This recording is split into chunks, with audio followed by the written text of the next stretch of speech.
pessoal, tudo bem? Aqui é a professora Úrsula e hoje nós faremos uma aula extra. Falaremos sobre algumas simbologias básicas, o dicionário da matemática. Bom, o primeiro símbolo aqui, ó, bem simples, é o símbolo de igual, né? Todos nós conhecemos e usamos com muita frequência. Um exemplo aqui, 5 mais 1 é igual a 6. O símbolo de igual é bem tranquilo. Agora aqui o símbolo de diferente. Vamos colocar mais um exemplo aqui, ó. 5 mais 1 é diferente de 7, porque 5 mais 1 é igual a 6. Bom, o símbolo de maior e de menor. Geralmente há confusão entre um e outro, né? As pessoas confundem o maior, menor, o lado que está virado, tentam decorar direita, esquerda, mas eu vou passar aqui um bizu.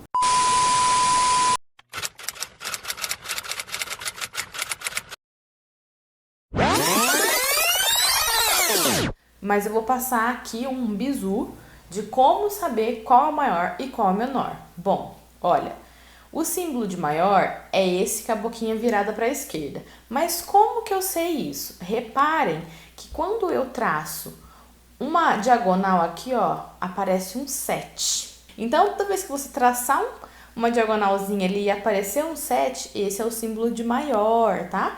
E como a gente pode ver um exemplo aqui, ó, 7 é maior do que 2, tudo bem?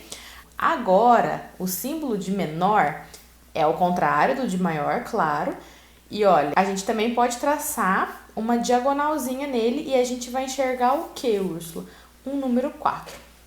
Então, reparem que o de cima, olha, a gente vê um 7. E aí embaixo a gente vê um 4. Então, o 7 representa o símbolo de maior. E o de baixo aqui, que a gente consegue ver o 4, representa o símbolo de menor. Então, aqui, ó, 4 é menor do que 7. Tudo bem? Então, ficou tranquilo aqui pra ver, né, gente? Eu acho muito legal esse bizuzinho aqui, porque foi assim que eu aprendi. Pra quem tem dificuldade em saber qual que é um é o outro, aqui tá um bizuzinho. Bom, os de baixo aqui é muito maior que, muito menor que. Então, vale também a regrinha, você passa ali a diagonal e você consegue ver quem que é o maior, quem que é o menor. Por exemplo, aqui, ó, 5.000 é muito maior que 1, por exemplo, tá bom? E 1 é muito menor do que 2.000, por exemplo, tá bom? É bem simples, é só ver o maior e o menor, né, da forma que eu ensinei aqui para quem tem dificuldade ainda, tá bom? E assim vai tranquilamente. Aí o menor igual que e o maior igual que também é a mesma coisa. Vamos dar um exemplo aqui então. 3 é menor igual a 3. Como assim, Úrsula? Menor? 3 é menor que 3? Bom, é menor igual. Reparem nas palavras que esse símbolo é composto. Menor igual. Ele não é menor, mas ele é igual. Então, 3 é menor igual a 3, porque tem um símbolozinho de igual embaixo, tá bom? Outro exemplo, 3 é menor do que 5. Então, 3 é menor igual a 5. Reparem aqui, ó, 3 menor igual a 3. Vale porque é igual. E nesse caso aqui, 3 é igual a 5? Não, mas 3 é menor que 5, tudo bem? Então, é composto por duas palavras, menor, igual. Então, 3 nesse caso aqui é igual a 3 e 3 é menor que 5. A mesma coisa para o maior, tá bom? Então, por exemplo, aqui, ó. 5 é maior ou igual a 5? Ué, sim, 5 é igual a 5, tá bom? E 5 é maior ou igual a 3. O 5 é maior que 3. 5 não é igual a 3, mas é maior. Assim como nós vimos no menor, o maior é a mesma coisa. Então, ou um ou outro. Então, 5 é igual a 5, eu posso usar o símbolo de maior igual. E 5 é maior ou igual a 3. 5 não é igual a 3, mas é maior que 3, tudo bem? Aqui, esse símbolo aqui não é muito usado, né? Idêntico ou equivalente a, são as três barrinhas na horizontal. Bastante usado é o aproximadamente igual. Como nós usamos eles? Por exemplo, aqui, ó. 1,6666 e vai uma dízima. Ele é aproximadamente igual a 1,67, por exemplo, né? Porque a gente arredonda essas casas aqui e aí ele fica aproximadamente igual, tá bom?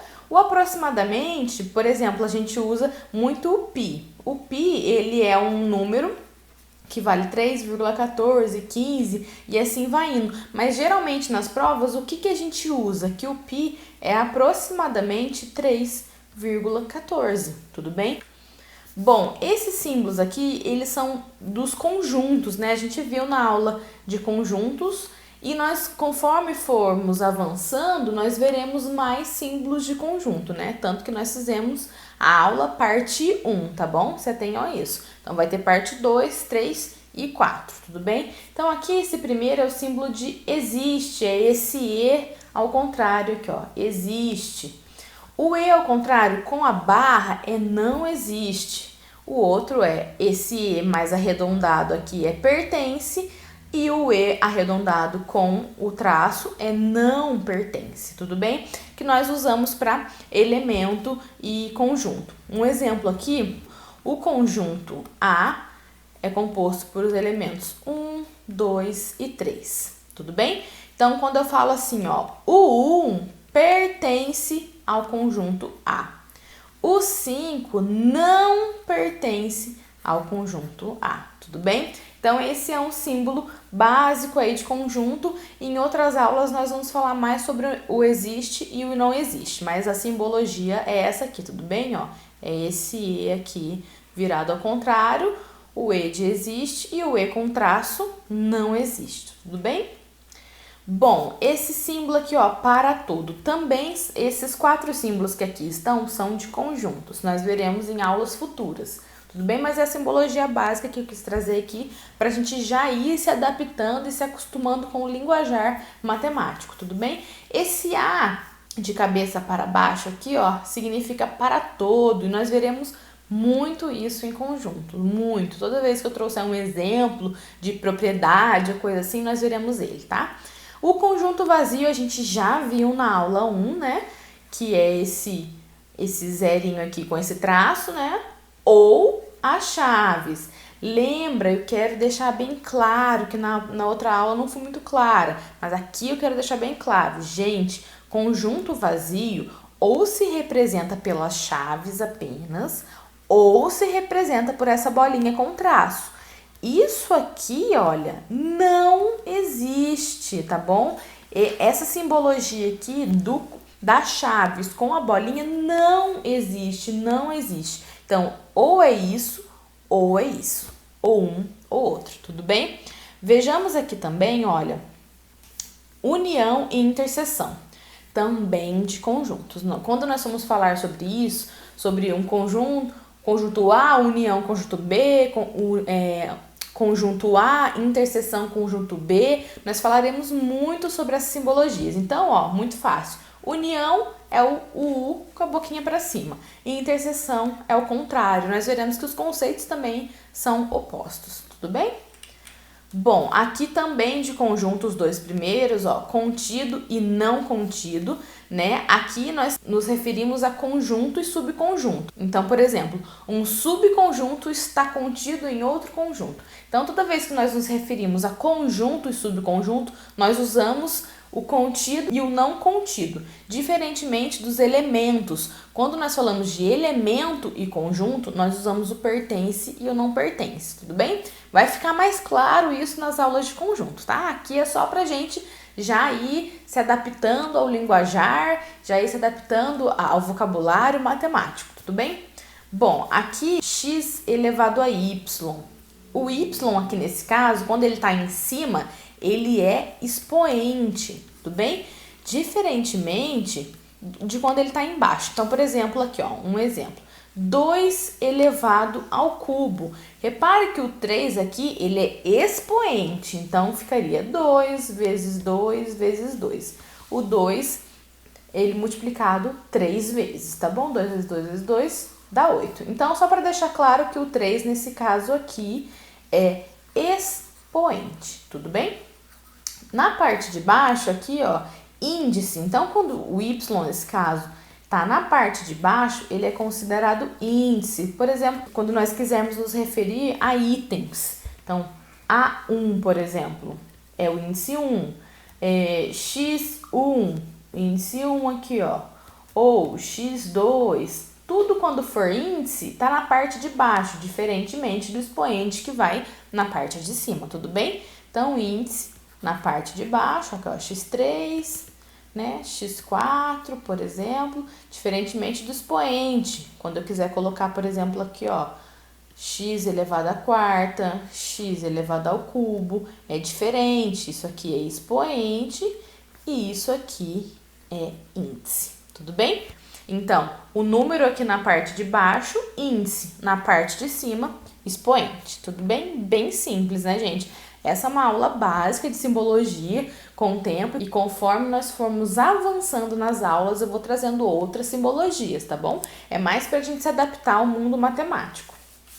Bom, aqui umas simbologias básicas, né? Todos nós conhecemos. Esse aqui é o símbolo de porcentagem, né? Todos nós conhecemos, é o percent, sempre muito usado, né? Quando nós vamos falar de juros, juros simples, juros compostos, nós vamos falar muito dele. Quando nós queremos representar 100% alguma coisa ou 10% de desconto, nós usamos o símbolo de porcentagem.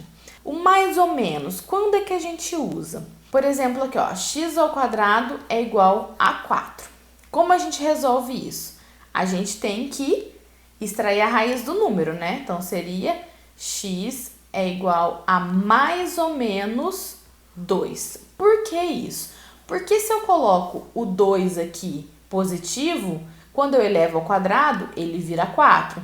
E quando eu coloco o 2 negativo, quando eu elevo ao quadrado, ele também vira 4. Por isso a resposta é mais ou menos 2. Porque se eu elevo o mais 2 ao quadrado, ele dá 4. Se eu elevo o menos 2 ao quadrado, ele também dá 4. Então, quando eu elevo um número positivo ou negativo a uma potência par, ele sempre vai dar um número positivo. Nós veremos isso em outras aulas, mas é só para que vocês entendam que o mais ou menos ele pode ser usado nessa circunstância, tá bom? Bom, o radical aqui é raiz, né? Todos nós conhecemos, raiz de 4, por exemplo, é 2, raiz de 25 é 5 e nós teremos uma aula só de radiciação, tudo bem? Então, esse é o nome dado à raiz aqui, radical, tá? Bom, o infinito é para representar infinito, que é uma coisa, né? Quando a gente está falando, por exemplo, do conjunto dos números naturais, que começa lá no 0, 1, 2, 3 e assim vai. E eu disse na aula infinito, porque ele tende ao infinito. São vários números. Tudo bem? E aqui esse nome estranho, para quem nunca ouviu, somatório e produtório. Eu vou falar só deles no finalzinho da aula, tá bom? Porque eles são especiais, eu acho importante falar só deles e explicar como eles são usados, tudo bem? Bom, letras gregas mais usadas, né? A gente fala muitas vezes alfa, beta, mas por que é isso? Bom, aqui ó, desse lado aqui nós temos ela na forma maiúscula e temos ela do lado direito aqui na forma minúscula, tudo bem? Então, o alfa, ele é representado, geralmente nós usamos eles para ângulos e planos. Geralmente, essas letras, elas são usadas na geometria, né?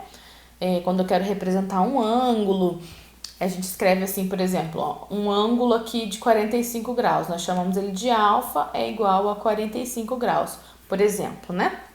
O beta poderia ser beta ou outra letra.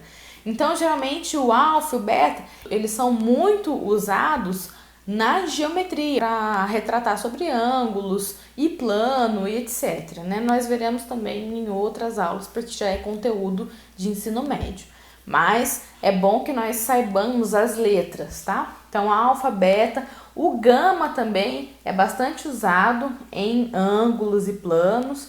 E o delta aqui, vamos lembrar lá, né? Mas é usado na fórmula de Bhaskara, lembra? Delta é igual a b ao quadrado menos 4ac. Lembram disso? Então, é a fórmula de Bhaskara, certo? Esse é o delta. Então, aqui é a forma de representar de forma a letra maiúscula e aqui é a letra minúscula dele. O epsilon é usado muito na física e em eletrostática, tá? Mas não cabe aqui a gente. Mas é importante que vocês saibam que nós usamos muito essas letras. Bom, o teta também é muito usado para ângulo. A gente vai ver isso em aulas de geometria futuras, que a gente representa muito assim, ó, ângulo teta, ângulo alfa, igual eu falei do alfa, ângulo beta, tudo bem? O lambda a gente usa mais na física também, tá bom? Para comprimento de onda. O mi, gente, que é esse mzinho aqui, nós usamos ele para representar o micro. Ele é um prefixo de uma potência de 10 que vale 10 a menos 6, tudo bem? Nós veremos isso em outras aulas, mas só para trazer aqui para vocês, ó, esse mzinho, ele é chamado de mi e representa o prefixo micro, que equivale a 10 a menos 6, tá? O pi todos nós conhecemos, né? O pi vale 3,1415, é muito usado na geometria, né? E esse símbolo aqui, que é o pi em letra maiúscula, é do produtório, que eu já vou falar dele. O rho, que é esse pezinho mais arredondado, ele é muito usado na física, na segunda lei de Ohm, tá bom? Não convém para nós aqui, mas como curiosidade, é usado na segunda lei de Ohm. Bom, agora aqui o somatório, o produtório, para nós encerrarmos a aula. O que é o somatório e o produtório? Como nós usamos ele? Ó, vou representar aqui o somatório. Eu vou deixar representado aqui primeiro para eu explicar. Começa do 1 e vai até o 3. Então, essa é a representação de somatório. É esse M deitado aqui. E o I é a letra que começa a contar o somatório. Como assim, Úrsula? Aqui eu tô dizendo que vai do 1 até o 3. Então, eu tenho que somar, ó, o símbolo do somatório. Somar de 1 até 3. Então, como assim? Somatório de I é igual a 1 mais 2 mais 3. Repare que ele parte do 1, certo? E vai até o 3. Isso aqui é um exemplo, tá, gente? É um exemplo. Existem inúmeros somatórios. Aqui é um exemplo de como é representado e como é que eu faço para utilizá-lo.